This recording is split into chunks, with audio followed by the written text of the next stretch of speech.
मैं विवेक एक बार फिर से अपने YouTube channel stock trading technique पर आपका हार्दिक स्वागत करता हूं। दोस्तों, आज हमने बहुत ही नेगेटिव साइड पर एक हाईली वॉलेटाइल सेशन कंप्लीट किया। और जैसा कि कल एक्सपायरी है, निफ्टी इंडेक्स के अंदर क्या पॉसिबिलिटीज़ बन सकती हैं वो तो मैं एक वीडियो में डिस्कस करूंगा ही। बाकी जिन स्टॉक्स के ऊपर मैं अपना ओपिनियन आपके साथ शेयर कर रहा हूं, ये निफ्टी इंडेक्स के अच्छी वेटेज रखने वाले शेयर्स हैं। माफ़ी चाहूँगा कि कल मैं इनसे रिलेटेड वीडियो पोस्ट नहीं कर पाया, लेकिन एक दिन पहले भी जो मैंने वीडियो पोस्ट की थी, रिजल्ट्स बिल्कुल उसके हिसाब से ही आ रहे हैं। जैसा कि अल्ट्राटेक सीमेंट में मैंने एक दिन पहले जो वीडियो पोस्ट की थी, जो सेशन हमारा ट्यूसडे को कंप्लीट हुआ, उसमें मैंने कहा था कि सेल ऑन राइज पर हम अल्ट्राटेक सीमेंट को सेल करेंगे। यानी जब यहाँ पर थी, यहाँ के आसपास अगले दिन की एक ये मूव मिली, और मैंने इस वीडियो से रिलेटेड कहा था कि अगर ये स्टॉक 6850 या 6900 के आसपास ट्रेड होने लगे तो वहां पर आप कॉल बाय करके एक फ्यूचर सेल करने की स्ट्रेटजी ले सकते हैं। उसका मेन रीजन क्या था कि लास्ट वीक के अंदर प्रीमियम्स बहुत कम होते हैं, जो ऑप्शंस के प्रीमियम होते हैं। अगर उसे बाई करके चलेंगे भी तो आपका केवल और केवल उतना सा लिमिटेड रिस्क है, लेकिन गिरावट में आपको ह्यूज प्रॉफिट जनरेट होता। जैसा कि मैंने कहा था, आप देखिए, अगर आपने 6900 के आसपास कॉल बाय करके फ्यूचर सेल किया होता तो एक बार इंट्राडे में तो आपको नुकसान हो रहा होता कल के सेशन में। लेकिन अगर उस पोजीशन को अगर आज आपने कैरी किया होता तो लो हमने देखिए कितना जबरदस्त लगा दिया, 6825 के आसपास। यानी 75 पॉइंट्स तो आपको इमीडिएट आज की क्लोजिंग तक ही देखने को मिल जाते। और कल अगर फिर से हम नेगेटिव ओपन होते तो हम तकरीबन 6700 तक गिर सकते हैं। तो कल के हिसाब से तो एक परसों जो मैंने ट्रेड बोला था उस हिसाब से तो आज अच्छे प्रॉफिट में है। अब पॉसिबिलिटी क्या बनती है आखिरी दिन की एक्सपायरी की। देखिए, एक्सपायरी वाले दिन मैं आपको बताना चाहूंगा कि कोई इंडिकेटर्स काम नहीं करते। जो पोजीशन होती हैं लोगों की, अगर ज्यादा सेलर्स खड़े हैं तो रिवर्स हो जाती है पोजीशन। तो उस हिसाब से मैं ट्रेड आपको रिकमेंड करूंगा कि अप्रैल एक्सपायरी में अब जिन्होंने नई पोजीशन बनाना चाहते हैं वो आप अप्रैल एक्सपायरी में बनाएं, और 9 डेज मूविंग एवरेज के आसपास प्राइस दिखे तो वहां पर आप लॉन्ग करके चले, एक गिरावट पे स्टॉक को लॉन्ग करके चले। वो तो मैंने 70 के आसपास जब आरएसआई थी तो वहां पे शॉर्ट करने की एक पोजीशन बनाई थी। लेकिन देखिए, एमएससीडी धीरे धीरे ऊपर क्रॉसओवर देने की कोशिश कर रहा है, लेकिन जब तक कंफर्मेशन नहीं होती हम लॉन्ग साइड पे पोजीशन नहीं लेंगे। और अगर डिप पे हमें नई पोजीशन मिले वो ज़्यादा अच्छा रहेगा। वो प्राइस है 6700 के आसपास। अप्रैल एक्सपायरी के लिए 6700 के आसपास की पुट बाय करके फ्यूचर्स को लॉन्ग करिएगा। अगर हमें 6700 तक की गिरावट देखने को मिल जाती है तो तब तक हमें वेट करना है, पोजीशन नहीं लेनी। और जो पिछली पोजीशन कैरी कर रहे हैं वो अपना प्रॉफिट लेके कल मॉर्निंग में एक बार एग्जिट हो जाए। आईओसी में फिर गिरावट दिख गई, और मैंने 97 98 वाली जो पुट बाय करके फ्यूचर्स को लॉन्ग कर रखा था उनको तो एक टाइम ये कह सकते हैं कि एट पार पर आ गए थे। हाँ, मानता हूं कि आज फिर हम थोड़ा सा नेगेटिव साइड पर क्लोज हुए हैं। इस पोजीशन को हम नेक्स्ट मंथ एक्सपायरी में शिफ्ट करेंगे स्लाइटली सा, और हमें पुट के अंदर प्रीमियम देना पड़ेगा, और हम फ्यूचर्स को तो एज इट इज़ शिफ्ट कर ही सकते हैं, उसमें तो कोई हमें प्रीमियम देना नहीं पड़ता। बाकी जो M2M इस एक्सपायरी का होगा वो तो हम बियर करेंगे ही करेंगे। बाकी लॉन्ग्स में रहिए, मुझे नहीं लगता कि 93.50 को ये ऊपर नीचे की तरफ ब्रेक करेगा। तो अब हम क्लोज हुए हैं 94.55 के आसपास। कल के दिन के में भी देखिए स्टॉक बेरिश साइड पर ही ट्रेड कर रहा है, लेकिन आरएसआई 40 के आसपास है तो एक बाउंस बनता है। तो उस बाउंस को अगर आप प्ले करना चाहते हैं तो 93.50 के आसपास की जो भी एट द मनी पुट होगी एट द मनी नहीं कह सकते, थोड़ा सा आउट ऑफ द मनी भी हो सकती है ये, क्योंकि प्राइसेस तो ऊपर चल रहे हैं। उसको बाय करके फ्यूचर्स को लॉन्ग रखिए। मुझे लगता है कि एक बार एक हर्डल दिख रही है 97 की, वो क्रॉस होते ही ये स्टॉक फिर से आपको 104 दिखेगा।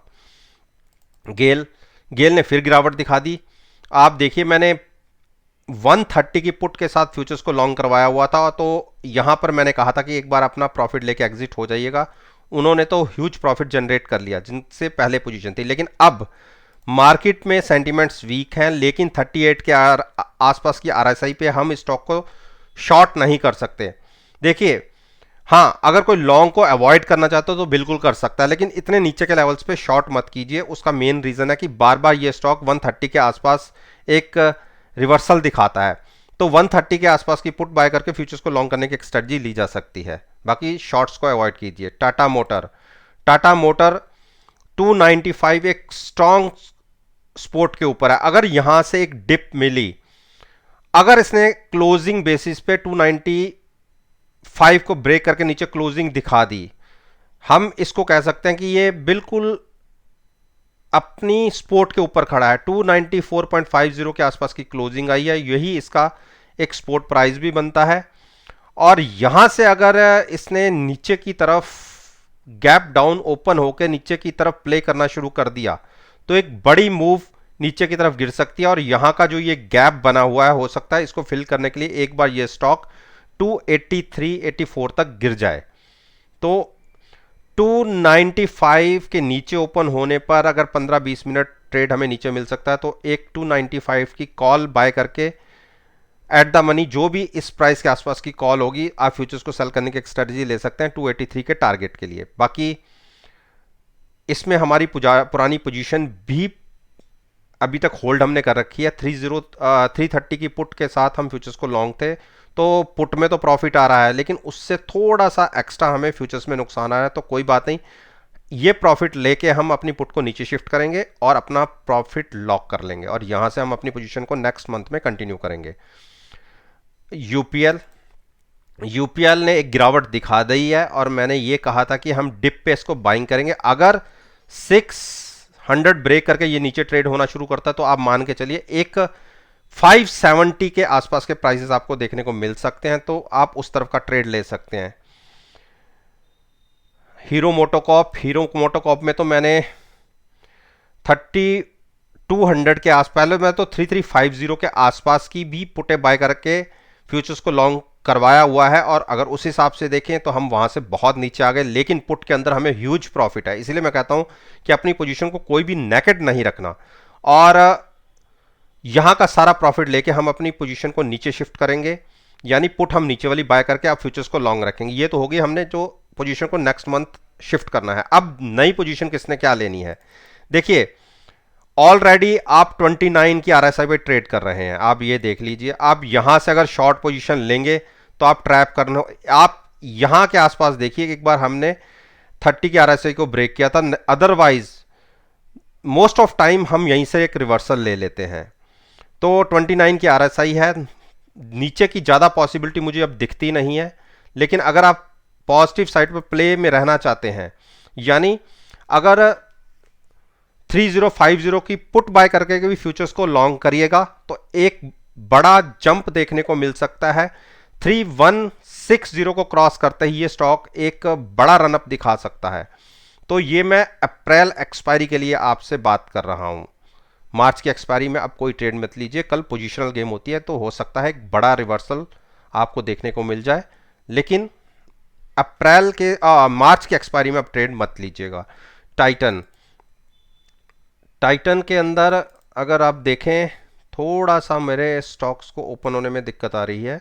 चलिए टीसीएस की पहले बात कर लेते हैं। टीसीएस के अंदर एक बेयरिश डोजी क्रिएट हुआ है, तो लॉन्ग्स तो नहीं करनी, लेकिन ये स्टॉक अगर किसी कारणवश 3050 ब्रेक कर देता है नीचे, अभी क्लोजिंग मिली है 3120, ट्रेड पॉजिटिव साइड तो कोई नहीं लेना, यानी शॉर्ट भी करना है तो 3050 के नीचे जाके, उससे पहले कोई ट्रेड नहीं बनता। टाइटन के चार्ट्स ओपन हो गए हैं, तो टाइटन ने आज एक सपोर्ट ली है 14,086 के आसपास की क्लोजिंग दिखाई है, और जो इसकी सपोर्ट बनती है 1480 की, सॉरी मैं 14,000 बोल गया, 1480 के आसपास की जो एक 9 डेज मूविंग एवरेज बनती है। लेकिन ये स्टॉक बेरिश हो जाएगा अगर ये 1465 ब्रेक करके नीचे की तरफ ट्रेडिंग करना शुरू करता, तो उस केस में आप शॉर्ट पोजीशन ले सकते हैं। लेकिन यहां पर बिल्कुल अवॉइड कीजिए 1460 के नीचे शॉर्ट पोजीशन क्लोजिंग बेसिस पे, लॉन्ग्स को अवॉइड कीजिए। मारुति मारुति ने बेरिश साइड पर ट्रेड दिखाया है और मेरा मानना है कि इसको अगर आप फिर से 7000 की पुट के साथ लॉन्ग करेंगे तो आपको एक अच्छा ट्रेड पॉजिटिव साइड पर देखने को मिलेगा। अभी बाय नहीं करना, नेगेटिव साइड पर क्लोजिंग आई है। 7000 के आसपास अगर आता है तो वहां फ्यूचर्स में बाय कीजिएगा और साथ में हैजिंग के लिए एट द मनी पुट को बाय कीजिएगा, ताकि आपका लिमिटेड रिस्क और मैक्सिमम रिवॉर्ड की एक स्ट्रेटजी हो। और ये ट्रेड अप्रैल एक्सपायरी के लिए मैं बात कर रहा हूं। ब्रिटेनिया ब्रिटेनिया ने फिर देखिए एक 3500 क्रॉस करके जो ऊपर एक क्लोजिंग दिखाई थी, अगले दिन एक अपर साइड का डोजी हैमर क्रिएट हुआ और आज हमें एक गिरावट देखने को मिली। तो तब तक इसको कोई शॉर्ट करने की गलती मत कीजिएगा जब तक ये 3500 के ऊपर ट्रेड कर रहा है। शॉर्ट बनेगा इसमें 3450 के नीचे जाके, तो वेट एंड वॉच रखिए। हो सकता है कि एक बार फिर से हम एक ट्रेडिंग जोन के अंदर फंस जाएं, तो अभी लॉन्ग को अवॉइड कीजिए। शॉर्ट करना हो तो 3450 के नीचे तकरीबन 100 पॉइंट्स के लिए, तो लेकिन पॉसिबिलिटी नीचे की तरफ जाने की काफ़ी कम लगती है मुझे। हाँ, मार्केट में गिरावट आ जाए तो नहीं कह सकता, अदरवाइज अगर मार्केट में थोड़ा सा भी रिवर्सल आया तो इसमें हम 3600 को पहले छू लेंगे। लेकिन जब तक मार्केट के सेंटीमेंट सही नहीं है तो आप लॉन्ग्स में मत जाइए। एक डिप मिले तो ही हम लॉन्ग में जाने की कोशिश करेंगे, अगर हम 9 डेज मूविंग एवरेज को संभाल लेते हैं तो दोस्तों ये मैंने निफ्टी इंडेक्स के 10 स्टॉक्स के ऊपर अपना ओपिनियन आपके साथ शेयर किया है। और मेरा मानना है कि अगर मेरी इस वीडियो को आप कल यानी 25 मार्च के साथ एनालाइज करेंगे, यकीन मानिएगा आपको बहुत अच्छे पॉजिटिव रिजल्ट देखने को मिलेंगे। वीडियो अच्छी लगी हो तो लाइक जरूर कीजिएगा, शेयर कीजिए और मेरे यूट्यूब चैनल को सब्सक्राइब करना मत भूलिएगा। इस बात के साथ मैं आपसे विदा लेता हूं और एक नई वीडियो के साथ फिर से